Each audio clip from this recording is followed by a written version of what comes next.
And welcome back. So, Little Brother is a Netflix comedy starring John Cena and Eric Andre that starts with a strong, funny premise but gradually loses steam as it goes on.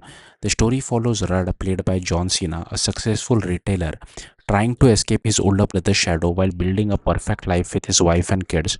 He's close to landing a reality TV opportunity that could finally prove his success, but his carefully controlled life is suddenly disrupted when Marcus, played by Eric Andre, re enters his world.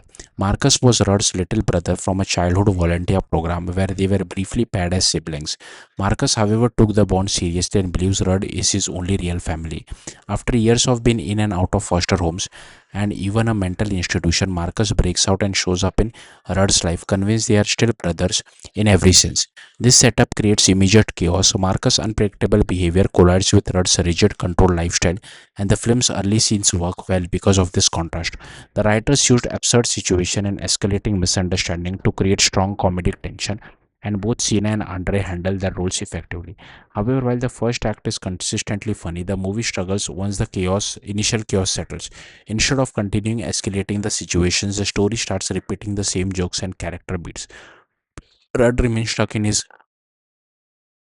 frustrated, tightly wound personality, while Marcus continues its unpredictable antics without much progression. Supporting characters, including the reality show producer played by Ego Nordwin and Caleb Heron, add some humor, but most of the cast is limited to repeating the same comedic patterns instead of evolving.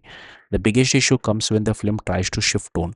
What begins as a chaotic comedy slowly turns into emotional depth, especially by exploring Marcus' painful past in foster care. While this adds seriousness, it undercuts the humor that made the beginning work so well. The balance between comedy and emotion never fully lands. As Marcus becomes more sympathetic and Rudd's behavior is reframed as emotional damage, the film loses its edge. The jokes become less frequent, the pacing slows, and the energy drops significantly.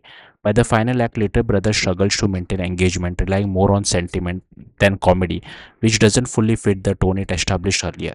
In the end, the film starts with a strong comedic hook and great chemistry between its lead, but it overstates its welcome by failing to evolve its core idea. It's a concept that works best in short bursts but not stretched into a full feature. Thank you for watching. Bye.